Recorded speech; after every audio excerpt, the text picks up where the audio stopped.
এদিক সেদিক তাকাবে না, ইশারা করবে না। ওয়ানসিতু লাআল্লাকুম তুরহামুন। হে আমার বান্দা বান্দি, এই দুইটি কান তো সকলেরই আছে।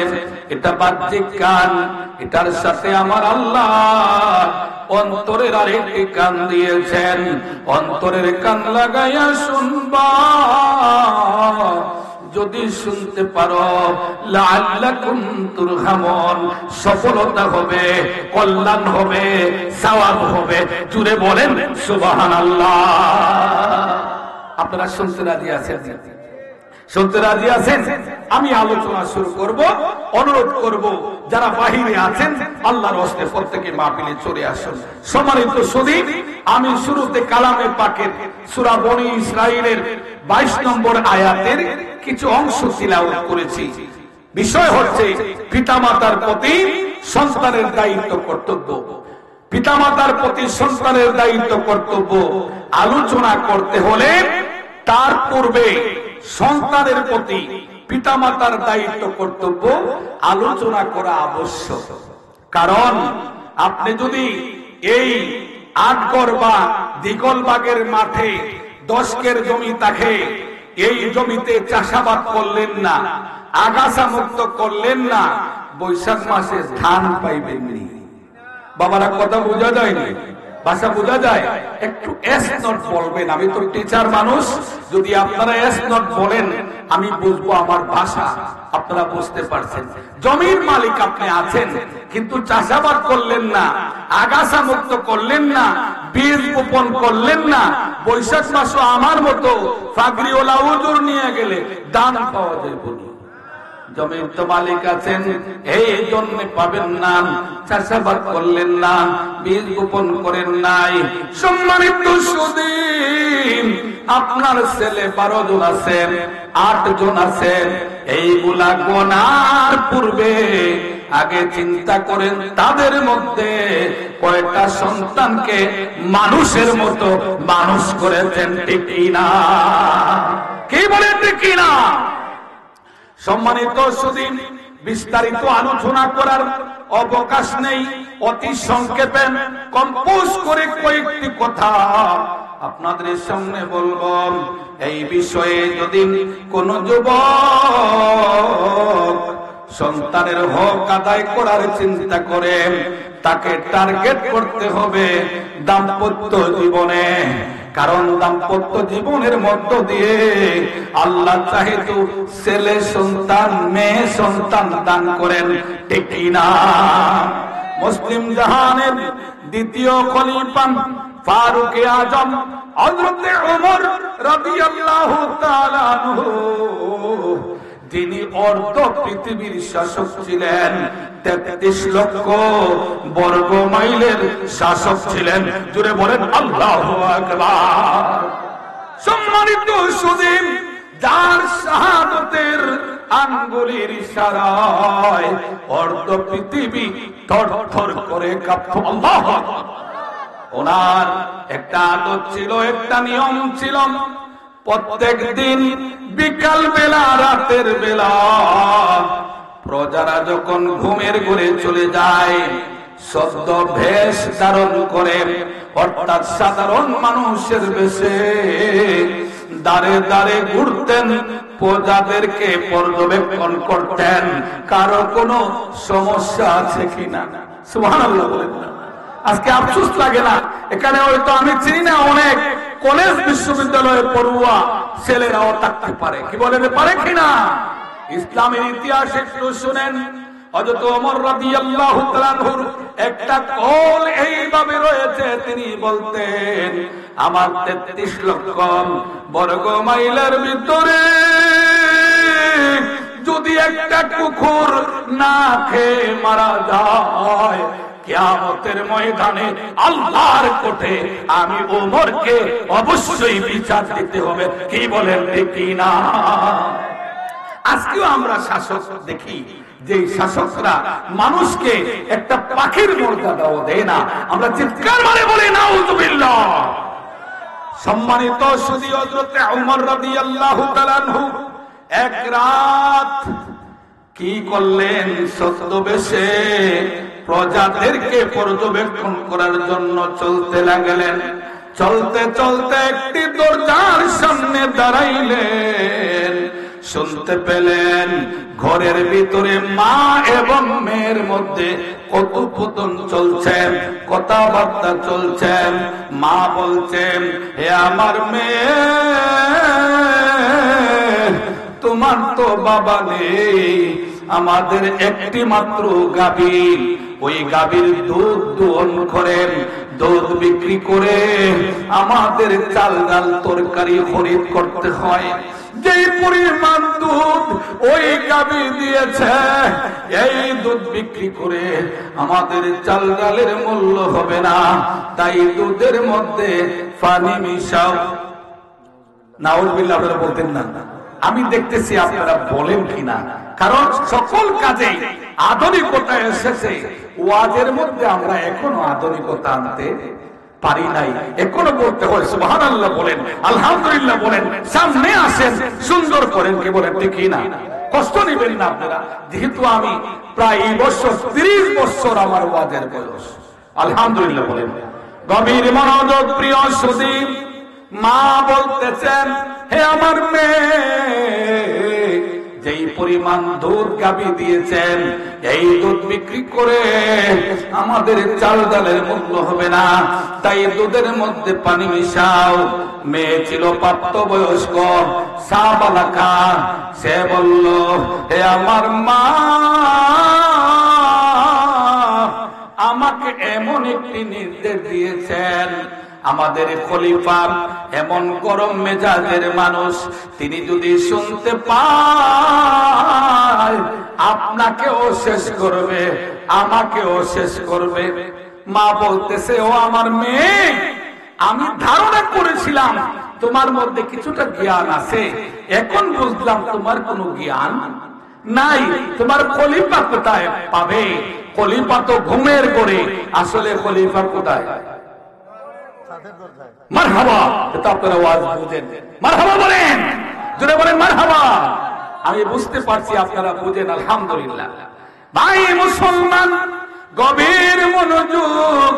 এইবার ওই মেয়ে জবাব দিল, হে আমার মা, যদিও খলিফা ঘুমের ঘরে থাকেন, যেই আল্লাহ খলিফা সৃষ্টি করলেন, তামাম মাখলুক সৃষ্টি করলেন, আপনি আমাকে বানাইলেন, সেই আল্লাহর কুদরতের নজরে তো পর্দা দেওয়া যাবে না, কি বলেন ঠিক না?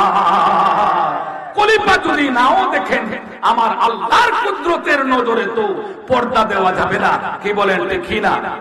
মা এবার লাজবাব হয়ে গেল, কোন কথাবার্তা বলছেন না। অর্ধ পৃথিবীর মালিক বাদশাহ মেয়ের এই কথাগুলা শুনেন, মেয়ের আখলাকের আদর্শগুলি শুনেন, আর সামনে বললেন না, চলে গেলেন হুজরা শরীফের মধ্যে। পরের দিন ওনার সন্তান হযরতে আব্দুল্লাহ ইবনে উমর, অর্ধ পৃথিবীর মালিক বাদশাহ, ওনার সন্তান। অপরদিকে গোটা পৃথিবীতে তখনকার দিনে 49 জন শ্রেষ্ঠ জ্ঞানী, এর মধ্যে একজন হচ্ছেন হযরতে আব্দুল্লাহ ইবনে উমর। আল্লাহু আকবার বলেন। ভাই মুসলমানরা, ওই পরের দিন ওই মেয়ের বিবাহের প্রস্তাব দিয়ে অর্ধ পৃথিবীর মালিক বাদশার সন্তান হযরতে আব্দুল্লাহ ওমরের প্রস্তাব দিয়ে পাঠাইলেন। জুড়ে বলেন সুবহানাল্লাহ।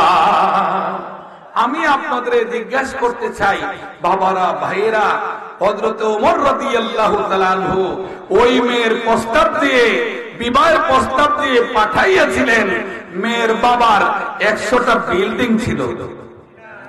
আপনার মাতের নাতি, হ্যাঁ, ঢাকা সিলেটে ইউনিক পরিবহনের 200 গাড়ি ছিল। হ্যাঁ, ঢাকাতে 10 তলা 2টা বাড়ি ছিল। না ভাই মুসলমানরা, মুসলমানদের একেবারে তৃণমূল পর্যায়ে কথা শুনেন। হযরত ওমর বিল্ডিং এর দিকে তাকান নাই, সম্পদের দিকে তাকান নাই, একমাত্র তাকিয়েছে ওই মেয়ের আখলাকের দিকে। কি বলেন ঠিক না? এই জন্য ইসলামের ইতিহাস শুধু মাদ্রাসায় পড়লেই ইতিহাস জানা নয় তা না, যারা কলেজ ইউনিভার্সিটিতে পড়ে ইসলামিক স্টাডিজ নিয়ে অনার্সের মধ্যে ফেলোশিপি নিয়ে তারাও এইগুলা বিষয়ে লেখাপড়া করতেছে। কি বলেন ঠিক না? কি বলেন ঠিক না? সম্মানিত সুধী, ইসলামের ইতিহাস তালাশ করলে দ্বিতীয় ওমর বলা হয় আরেকজন ব্যক্তিকে, তিনি হচ্ছেন ওমর ইবনে আব্দুল আজিজ রাহমাতুল্লাহ আলাইহি। তিনি হচ্ছেন তবিনের দরজায়। উনি এমন একজন ব্যক্তি যাকে দ্বিতীয় ওমর বলা হয়। উনার আখলাকের কারণে, আদর্শের কারণে ইতিহাস তালাশ করলে পাওয়া যায় ওই যে মেয়ে বিবাহ নিয়েছিলেন আব্দুল্লাহ ইবনে ওমরের জন্য, ওই মেয়ের নাতি হইল ওমর ইবনে আব্দুল আজিজ। জুড়ে বলেন সুবহানাল্লাহ। এটা বৃহত্তর সিলেটের সুনামগঞ্জ এলাকার জগন্নাথপুর খিনা। আপনাদের এলাকায় এরকম কথা প্রচলন আছে কিনা? তেঁতুল গাছে তেঁতুল ধরে, আঙ্গুর গাছে আঙ্গুর ধরে। কথা ঠিক কিনা? কথা কি বোঝা গেল? আমার ভাষা আপনারা বুঝেন কি? সম্মানিত সুধী, অর্থাৎ ওই মা ছিলেন আদর্শবান, ওই মেয়েটা ছিলেন আদর্শবান। এই জন্যে ওই মেয়ের মধ্য থেকে ধারাবাহিক আদর্শবান সন্তানি জন্ম নিয়েছে। জুড়ে বলেন সুবহানাল্লাহ। এইবার আসুন অতি সংক্ষিপ্ত কথা। ওই যুবক দাম্পত্য জীবনে চলে গেলেন, বিবাহ শাদী করলেন। এইবার টার্গেট করতে হবে আমার স্ত্রীকে অবশ্যই হালাল রোজগার করে হালাল খাবার খাওয়াইতে হবে। সুদ ঘুষের দালালির চুরি ডাকাতির টাকা যদি আমার স্ত্রীকে খাওয়াই, আর আমার স্ত্রীর গর্ভে যদি সন্তান চলে আসে, আরাম খাবারের নির্যাস নাভির মাধ্যমে সন্তানও খাবে ঠিক না? আর আরাম খাবার খাইয়া ওই সন্তান কেমন হবে? এই ফতোয়া তো আপনারাও জানেন। কিছুদিন পরে পরে চাইনিজ কুড়াল নিয়ে দাঁড়ায়। জোরে বলেন নাউযুবিল্লাহ। আল্লাহুম্মা সাল্লি মাওলানা মুহাম্মদ ওয়া আলা সাইয়্যিদিনা। এই এলাকার মধ্যে মানুষের বসবাস কম নাকি? আসলে কম। আমি অনুরোধ করব যারা আছেন না একটু আসেন। সম্মানিত সুধী, খুব সংক্ষিপ্ত কথা। মুসলিম জাহানের মধ্যে একটি ঐতিহাসিক চমকপ্রদ ঘটনা রয়েছে। ওলি কুল শিরোমণি গাউসুস সাকারাইন শেখ সৈয়দ মুহিউদ্দিন আব্দুল কাদের জিলানী, ওনার মানাক্কেবের উপরে যত কিতাব লিখেছেন ঐতিহাসিক ভৌগোলিকগণ, প্রত্যেকেই ঘটনা লিখেছেন।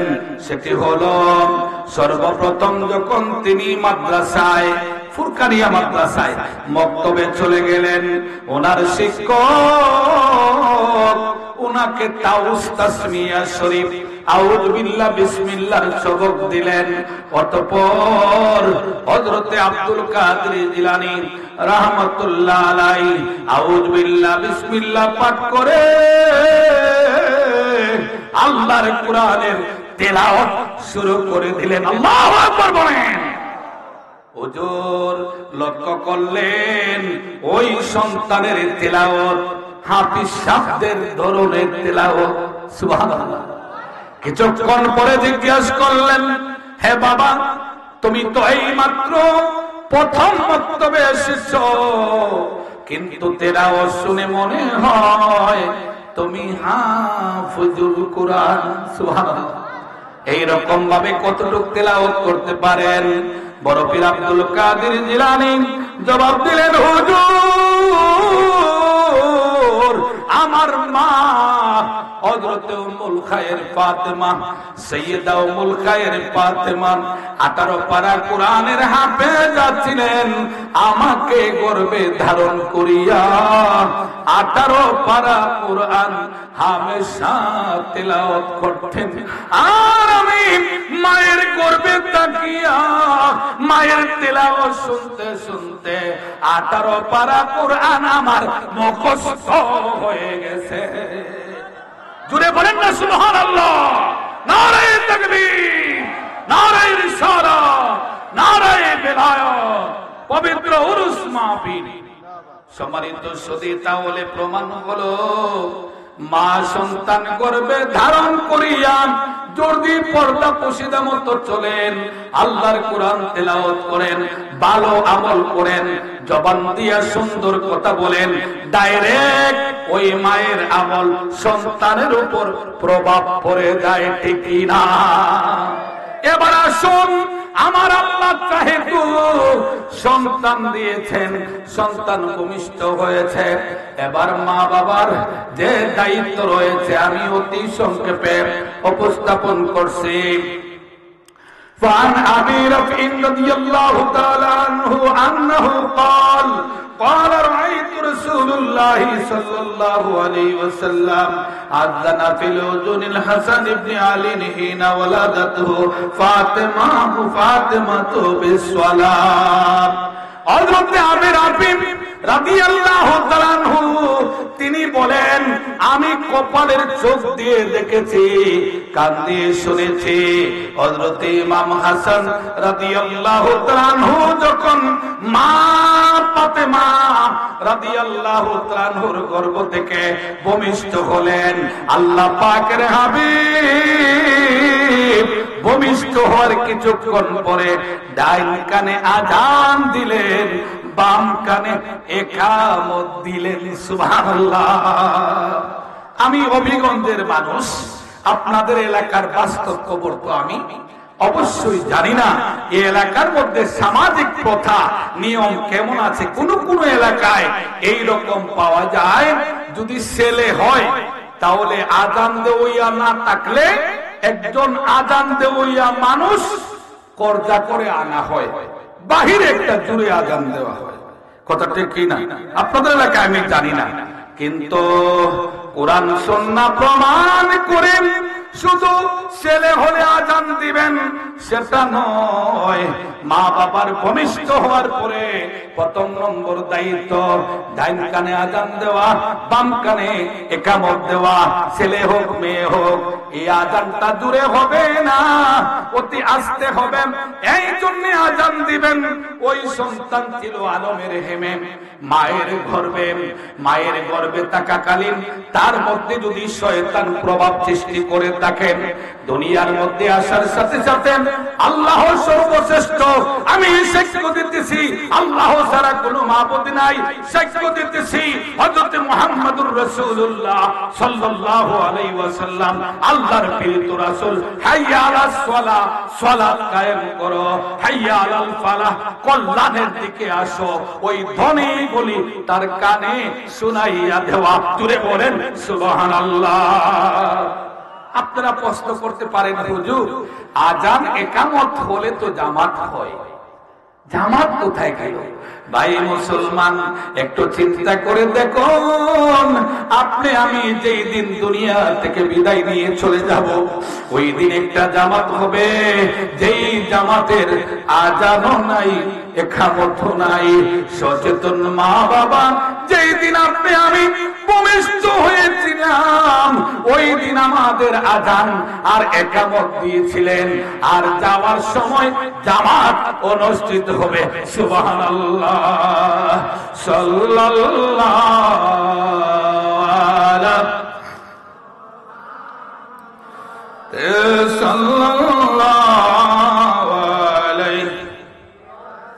اللهم صل وسلم وبارك عليه. وقال صلى الله عليه وسلم الغلام مرتهن بعقيقته تذبح عنه يوم السابع ويسمى يهلك رأسه ভাইয়া আহমদ শরীফের হাদিস পাকে আল্লাহ পাকের হাবিব বলেন, হে আমার উম্মতেরা, গভীর মনোযোগ, সন্তানের প্রতি পিতামাতার দায়িত্ব কর্তব্য এই পয়েন্টে সংক্ষেপে আলোচনা চলছে।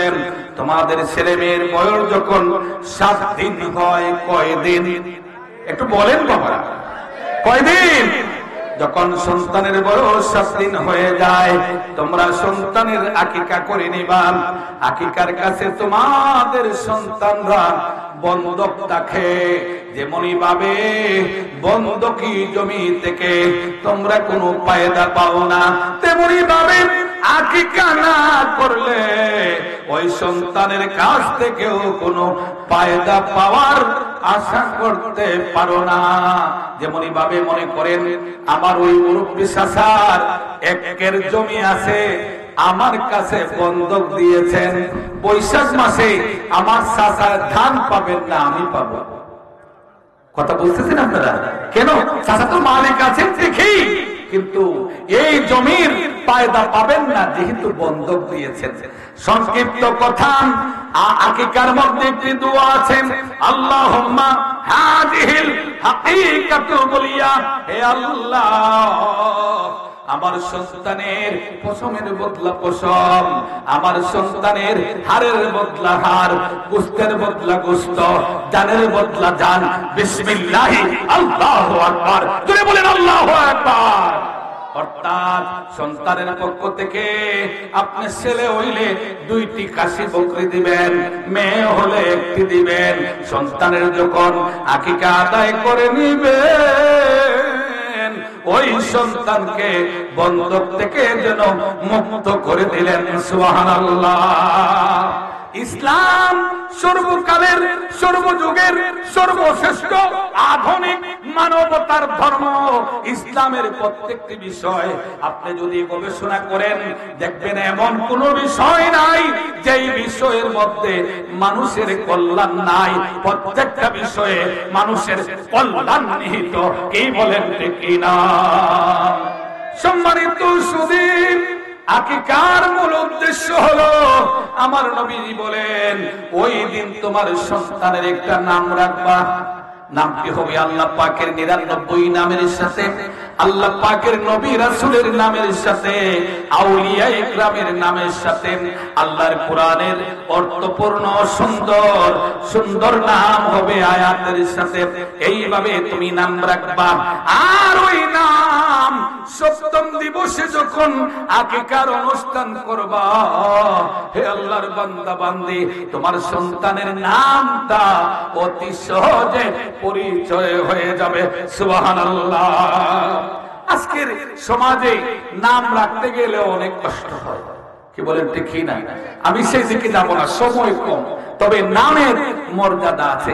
আমরা যারা মাদ্রাসায় লেখাপড়া করেছি, আমরা হাদিস শরীফে দেখেছি, আপনি আমার নবীজি বলেছেন, যার 3টি সন্তান ছেলে হলো, সে যদি একটি সন্তানের নামও আহমদ মুহাম্মদ রাখলো না, সে আবার আমি নবীর আশিক বলে দাবি করে। এই দাবির মানে কি হলো? কি বলেন ঠিক কিনা? আমি একটি নামের কথা বলি। আল্লাহ পাক কালামের পাকে আল্লাহর একজন বান্দির নামে একটি সূরা নাযিল করেছেন, সূরা মরিয়ম। জানেন আপনারা সূরা মরিয়ম? কিয়ামতের ময়দানে আমার আল্লাহ মরিয়মের নাম ধরে ডাকবেন। বাবারা, এখানে অধিকাংশ আপনারা বাবারা যুবক খুব কম। কিয়ামতের ময়দানে আমার আল্লাহ ডাক দিবেন মরিয়মের নাম ধরে। সেই দিন লক্ষ লক্ষ মরিয়ম হাত উঠাইবে। আল্লাহু আকবার বলেন। আমার আল্লাহর পক্ষ থেকে বলা হবে, এই দুনিয়ার মরিয়মরা, আমি তোমাদের ডাকি নাই, আমি ডেকেছি হযরত ঈসা নবীর মাথা মরিয়মকে। কারণ তাকে আমি আমায় আল্লাহর পক্ষ থেকে সন্তান দিয়েছিলাম, তার কোনো বিবাহ শাদী হয় নাই। এই জন্য আমার মরিয়ম সমাজের মানুষের কাছে লাঞ্ছিত হয়েছে, তার অনেক কষ্ট হয়েছে। আজকের এই দিনে হাসরের ময়দানে তামাম হাসরবাসীর সামনে আমার প্রিয় বান্দি মরিয়মকে আমি আল্লাহর পক্ষ থেকে উপহার দিব। জুড়ে বলেন সুবহানাল্লাহ। সম্মানিত সুধী, ওই দিন হযরতে মরিয়ম আলাইহিস সালামের সাথে ওই মরিয়মরা হাত উঠাইয়া তারাও দাঁড়াইয়া থাকবে। একটা সময় এসে বলবে, আল্লাহ যদি আমরা আপনার নবী ঈসা আলাইহিস সালামের মা মরিয়ম হতে পারি নাই, তথাপিও আমাদের মা বাবা ধার্মিক ছিলেন, আদর্শবান ছিলেন, আপনার প্রিয় বান্দির নামে আমাদের নাম রেখেছেন রাব্বুল আলামিন, আপনার প্রিয় বান্দির নামের উসিলায় আমাদের কি মাফ করে দেওয়া যায় না? জুড়ে বলেন সুবহানাল্লাহ। সেই দিনই নামের কারণে লক্ষ লক্ষ মরিয়ম হাসরের মাঠে নাজাত পাবে। মুহাম্মদ নাম, নুরুদ্দিন নাম, ওইগুলি নামের কারণে কিয়ামতের ময়দানে নাজাত পাবে। জুড়ে বলেন সুবহানাল্লাহ। আল্লাহুম্মা সাল্লি মাওলানা মুহাম্মদ ওয়া আলা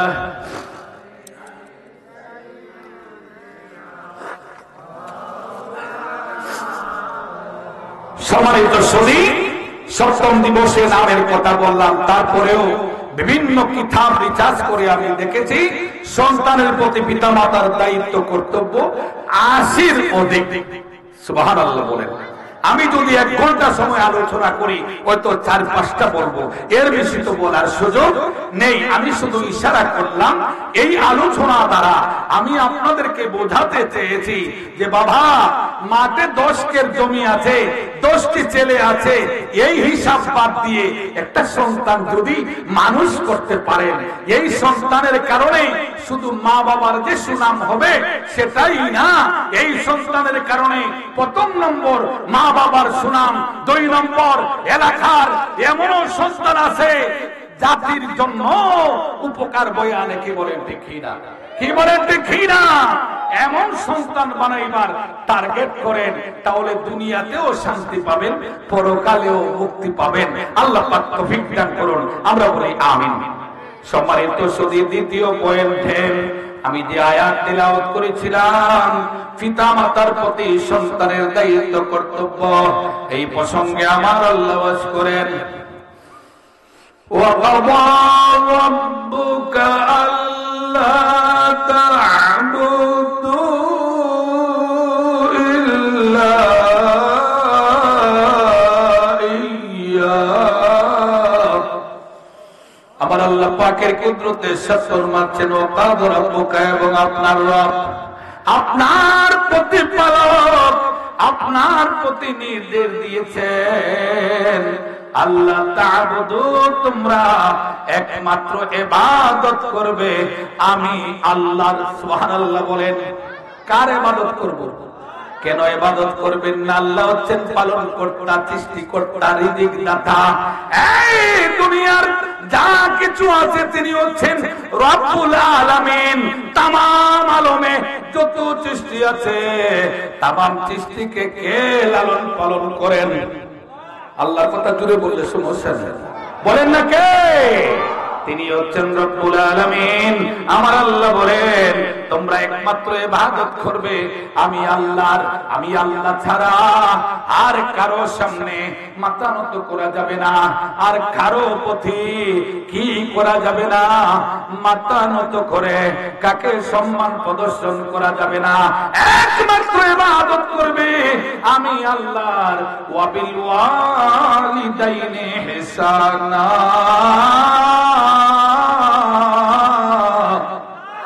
আমার আল্লাহ বলেন, হে আমার বান্দা বান্দি, আমি আল্লাহর ইবাদতের পরে তোমাদের পিতামাতার সঙ্গে সৎ আচরণ করবা, উত্তম ব্যবহার করবা, মধুর ব্যবহার করবা। নির্দেশটি কার? জোরে বলেন কার? গভীর মনোযোগ। আমার আল্লাহর ইবাদতের পরে পিতামাতার কথা কেন বলেছেন? মুফাসসিরে কেরাম এই বিষয়ে অনেক লম্বা আলোচনা করেছেন, আমি সেই দিকে যাওয়ার সময় নেই, অতি সংক্ষেপে বলা হয়েছে আমার আল্লাহ হচ্ছেন রব, পালন কর্তা।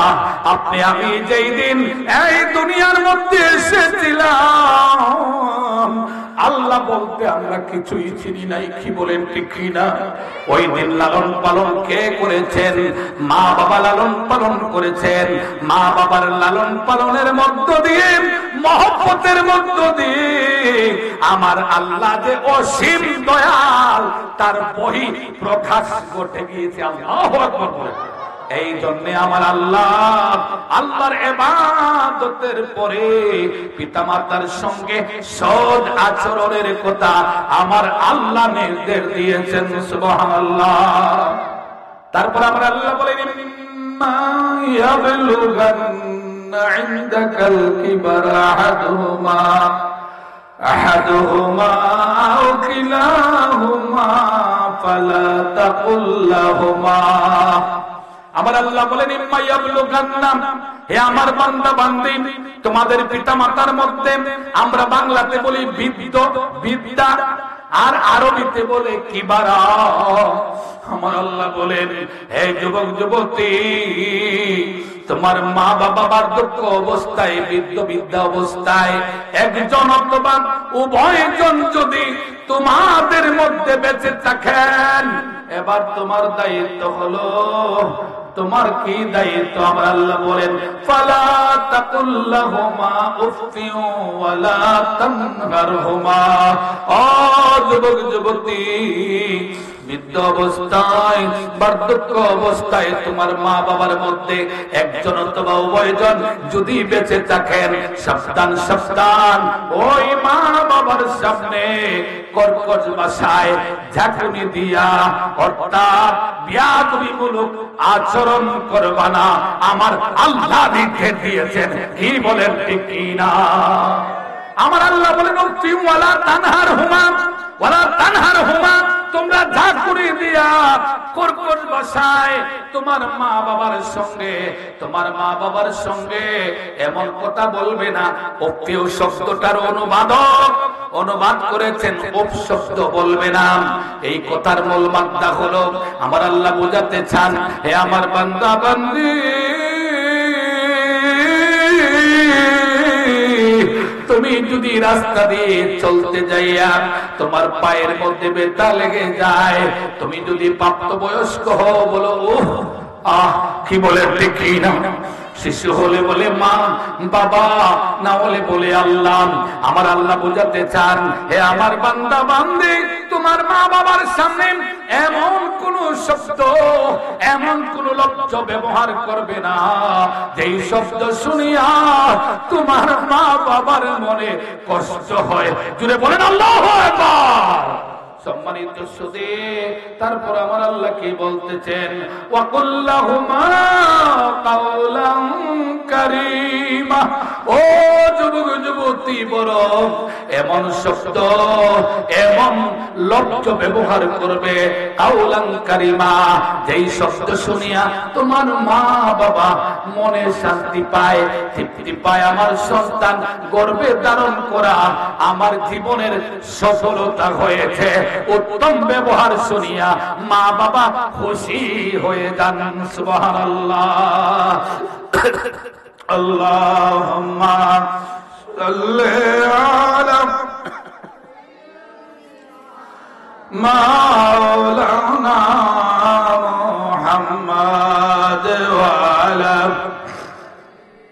সাইয়্যিদিনা আল্লাহুম্মা সাল্লিম ওয়া সাল্লিম ওয়া বারিক আলাইহি। অতঃপর আমার আল্লাহ বলে, ওয়াখফিদ লাহুমা জানাহাদ যুল্লি মিনার রাহমান। হে আমার যুবক বান্দা বান্দি, হে আমার বান্দা বান্দি, তোমার মা বাবার জন্য প্রসারিত করবা দয়ার বাহু। আমার কথাগুলি আপনারা বোঝেননি? কথাগুলি বোঝা যায়? সম্মানিত সুদী, প্রধান অতিথি, প্রধান বক্তা রয়ে গেছেন। আমি তো আরো 2 বার এখানে আসছি। আমি বাংলা কোর্টের মানুষ, এলিম কালাম নাই, চেহারাও তেমন ভালো না, কোনো এলিম নাই, তারপরেও 3 বার 3টা পয়েন্টে ওয়াজ হলো। কি বলেন দেখি না? কি বলেন দেখি না? আমার পরে যারা আসবেন তারা অনেক বড় বড় আলিম, আলহামদুলিল্লাহ বলেন, যারা বলেন আলহামদুলিল্লাহ। তাই বলবো, কেউ বাড়িতে আশেপাশে থাকবেন না, সবাই চলে আসেন। সম্মানিত সুদী, আমার আল্লাহ বলেন, ওয়াখফিদ লাহুমা জানাহাল যুল্লি মিনার রাহমা।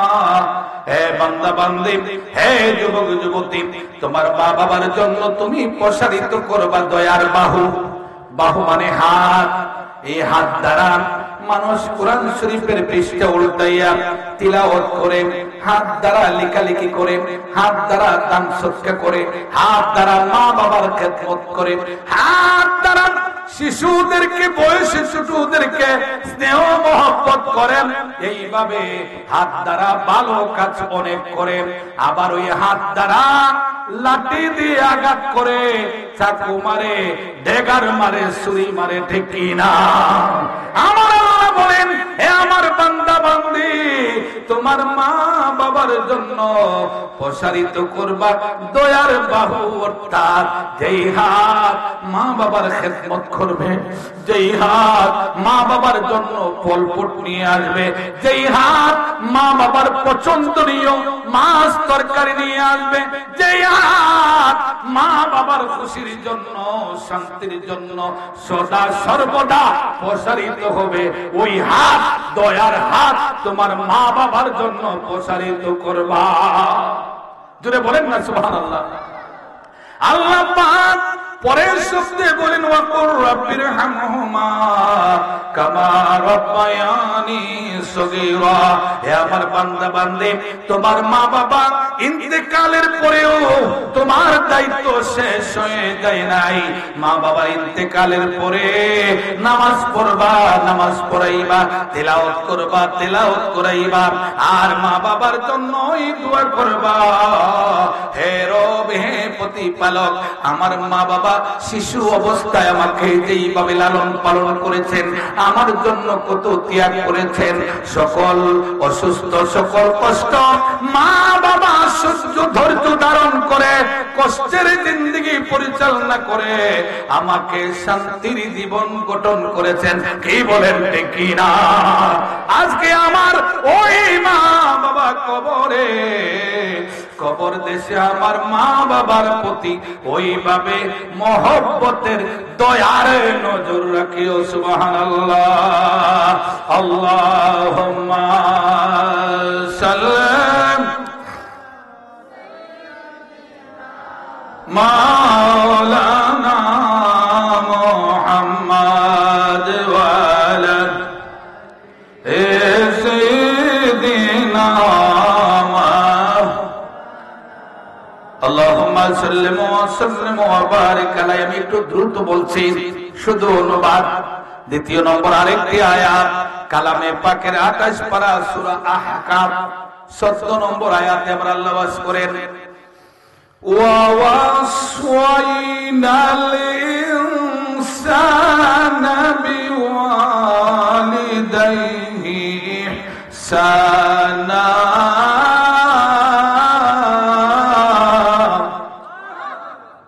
বলেন, এবং আমি মানুষকে নির্দেশ দিয়েছি তারা যেন পিতা মাতার সঙ্গে সৎ আচরণ করে, ইহসানা, ইহসান করে। তারপর আমার আল্লাহ বলেন, হামালাতুহু উম্মুহু কুরহান ওয়া ওয়াদাআতহু কুরহান।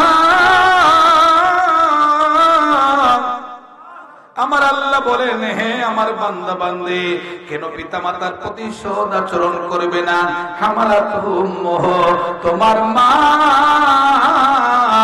অতি কষ্ট করে তোমাকে গর্ভধারণ করেছেন। সুবহানাল্লাহ বলেন। কষ্টের পর কষ্ট, যাতনার পর যাতনা, তোমার মা অতি কষ্টে তোমাকে গর্ভধারণ করেছেন।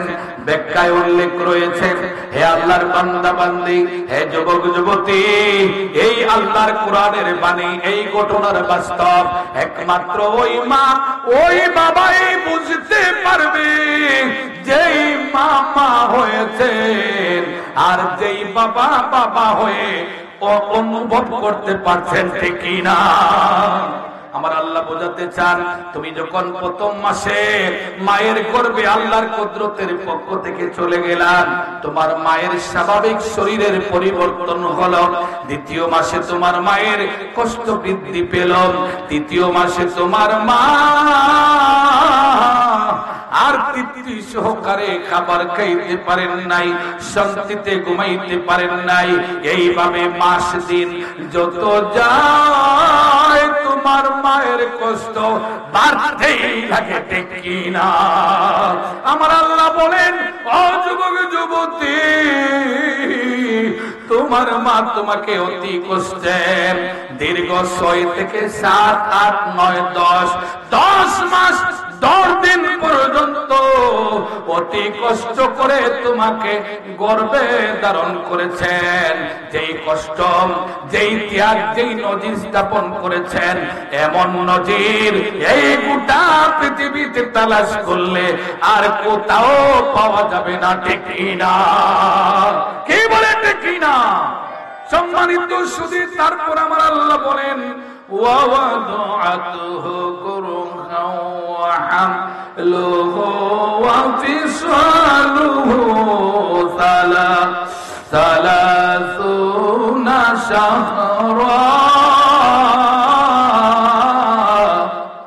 আমার আল্লাহ বলেন, হে আমার বান্দা বান্দি, 2 নম্বর তোমার মায়ে যে কষ্ট করেছেন, তুমি যেই দিন দুনিয়ায় এসেছিলেন, যেই দিন ভূমিষ্ঠ হয়েছিলেন, ওই দিন তোমার মায়ের জন্য একটা কিয়ামত সংঘটিত হয়েছিল। আল্লাহু আকবার।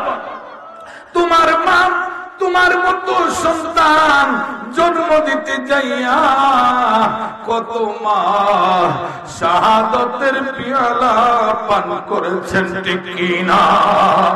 আরে যেই মা বেঁচে রয়েছেন, তুমি যখন ভূমিষ্ঠ হলে মা অজ্ঞান হয়ে জমিনে পড়ে যায়, তুমি যখন উহা বলে কান্না শুরু করলেন, কান্নার আওয়াজ শুনিয়া ওই দরদি মা তুমি সন্তানকে বুকে জড়াইয়া ধরে চুমুকায় কষ্টের কথা লাঘব করে নেয়, ঠিক কিনা? আমার আল্লাহ এইভাবে আল্লাহর বান্দা বান্দিকে স্মরণ করাইয়া পরে শব্দে বলেন, ওয়াফিসালহু 30 শাহরা।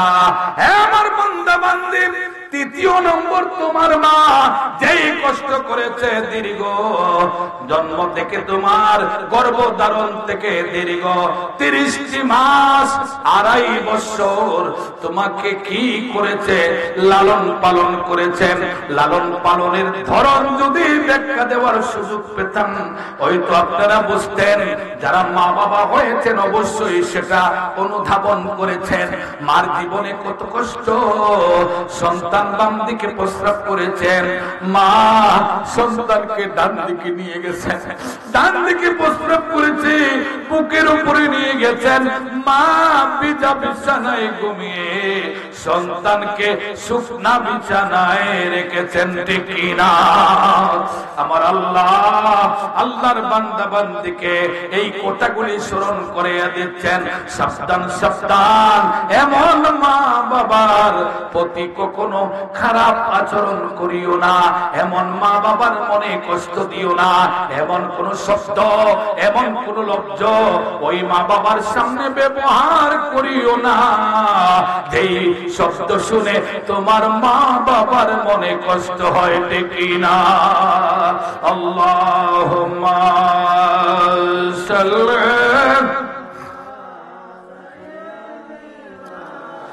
মাওলানা মুহাম্মদ ওয়া আলা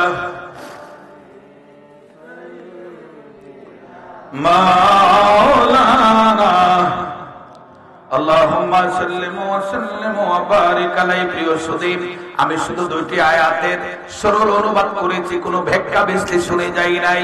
সংক্ষেপে 2টি হাদিস শরীফ বলেই আমার আলোচনা ইতি টানব।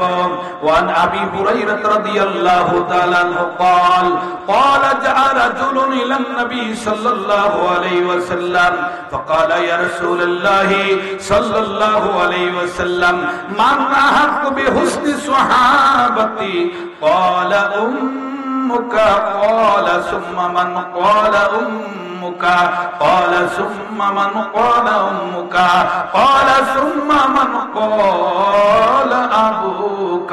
জোরে বলেন আল্লাহু আকবার। রাদিয়াল্লাহু তাআলা আনহু হাদিস শরীফ বর্ণনা করেন, তিনি বলেন, আমি কপালের চোখ দিয়ে দেখেছি, কান দ্বারা শ্রবণ করেছি। আল্লাহ পাকের হাবিবের কাছে এক ব্যক্তি আসিয়া প্রশ্ন করল, ইয়া রাসূলুল্লাহ, নবীজি গো,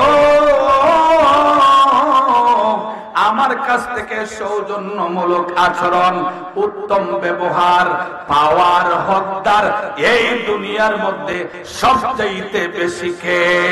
আমার কাছ থেকে উত্তম ব্যবহার পাওয়ার হকদার এই দুনিয়ার মধ্যে সবচাইতে কে অধিকার বেশি রাখে? আমার নবীজি বলেন, ক্বালা উম্মুকা, তোমার মা। জোরে বলেন না সুবহানাল্লাহ। নারায়ে তাকবীর, নারায়ে রিসালাত। প্রধান বক্তার আগমন হযরতুল আল্লামা মুফতি আবুল বাশার হানাফি সাহেব। সম্মানিত সুধী, দ্বিতীয়বার তিনি বললেন, অতঃপর কে? আমার নবীজি বলেন, তোমার মা। অতঃপর কে? তোমার মা। চতুর্থবার বললেন, অতঃপর কে? আল্লাহ পাকের হাবিব বলেন, তোমার বাবা। মায়ের কথা কয়বার বললেন? সবাই বলি কয়বার? সম্মানিত সুধী, আজকের এই জামানায় পণ্ডিত নামের কিছু জাহিল পণ্ডিত আছে, যারা বলে শুধু কোরআন মানবো, হাদিস মানবো না। জুড়ে বলেন নাউযুবিল্লাহ। এখানে যারা আলেম আছেন তারা অবশ্যই বুঝতে পারছেন, আল্লাহর কোরআনের আয়াতের ব্যাখ্যা হলো এই হাদিস শরীফ, সরাসরি কোরআন শরীফের ব্যাখ্যা হলো হাদিস শরীফ। আল্লাহর কোরআন দ্বারা মা তিন ধরনের কষ্ট করেছেন, এই কষ্টের ব্যাখ্যা দিতে গিয়া আমার নবীজি মায়ের কথা তিনবার বলেছেন, ঠিক না? আর বাবার কথা একবার বলেছেন। এই জন্য বাবার মর্যাদা কমে যায় নাই। বাবা মাথার ঘাম পায়ে ফেলে রোদ বৃষ্টি ঝড় তুফান অপেক্ষা করে মাঠে কাজ করেন, আর মা এই ঘরের চালের নিচে তিনিও কষ্ট করেন। বাবা কি করেন? খাদ্যের যোগান দেন, মা লালন পালন করেন, ঘরের কাজ করেন। কি বলেন, ঠিক কি না? এখানে মায়ের কথা তিনবার বলা হয়েছে আল্লাহর কোরআনের আয়াতের ব্যাখ্যা দিতে গিয়ে। কি বলেন, ঠিক কি না? আমি শেষ করছি সম্মানিত সুধী, অপর একখানা হাদিস শরীফ বলে শেষ করব।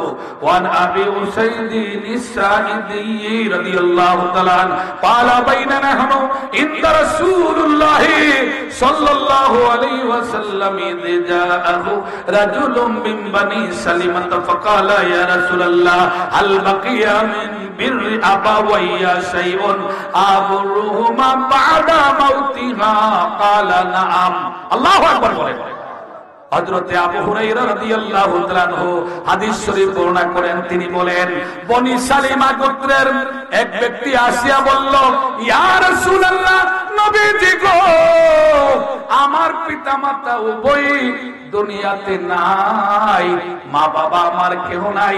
মা বাবার ইন্তেকালের পরে আমি সন্তান হিসাবে আমার আর কোনো দায়িত্ব আছে কি? আমার নবীজি বলেন, হ্যাঁ, চারটি দায়িত্ব আছে। কয়টি? সবাই বলেন কয়টি? সবাই বলেন কয়টি? এক নম্বর, তোমার মা বাবার জন্য মাফ করা, মাফ চাওয়া, বারবার দোয়া করা। দুই নম্বর, ইস্তেগফার করা। তিন নম্বর, তোমার মা বাবার জন্য, তোমার মা বাবার জন্য ইস্তেগফার করা, দোয়া করা। তিন নম্বর, তোমার মা বাবার যদি কোনো ওসিয়ত থাকে, ওসিয়তগুলি পূরণ করা। তোমার মা বাবার যদি কোনো ঋণ থাকে, ঋণ পরিশোধ করা। চতুর্থ নম্বর, হে আমার উম্মত, হে যুবক যুবতী, তোমার মা বাবার যেই সকল আত্মীয় স্বজন সিলাই রহিম বলা হয়েছে, ওই সকল আত্মীয় স্বজনের সঙ্গে ভালো সম্পর্ক রাখা, বন্ধু বান্ধবের সঙ্গে ভালো সম্পর্ক রাখা। এইভাবে ইন্তেকালের পরেও এইভাবে দুয়ার মাহফিল করা, ইসালে সওয়াব করা, সন্তানের উপর দায়িত্ব কর্তব্য। জুড়ে বলেন সুবহানাল্লাহ।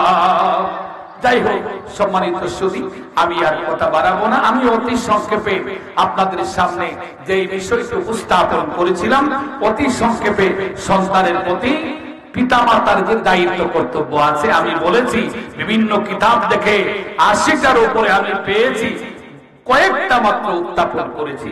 আর সন্তানের প্রতি পিতামাতার দায়িত্ব কয়েক ঘন্টার আলোচনার মধ্যে কম্পোজ করে আমি প্রায় আধা ঘন্টা 30 মিনিটের মধ্যে আলোচনা করেছি। ওয়াজ নসিহত আজকে অভাব নাই, শুধু আমলেরই অভাব। কি বলেন ঠিক কিনা? আমি অনুরোধ করব যে এই কথাগুলি বলেছি আল্লাহ পাক যেন আমাকে আপনারা যারা শুনেছেন আমরা সবাইকে আমল করার তৌফিক দান করেন। আমরা সবাই বলি আমিন। আমার কথাবার্তায় আমার অযোগ্যতার কারণে যদি কেউ কষ্ট পেয়ে থাকেন ক্ষমা সুন্দর দৃষ্টিতে দেখবেন। আসুন এই শাবান মাসে আমরা যেন আমলটাকে সুন্দর করতে পারি, এই কথাগুলি আমাদের বাসা বাড়িতে আমাদের পারিবারিক জীবনে নিয়ে যেতে পারি, সেই তৌফিক আল্লাহ পাক দান করুন। এই আশা প্রত্যাশা ব্যক্ত করে আমার অসমাপ্ত আলোচনা এখানেই সমাপ্তি করলাম। ওমা আলাইনা ইল্লাল বালাগ। আসসালামু আলাইকুম ওয়া রাহমাতুল্লাহ।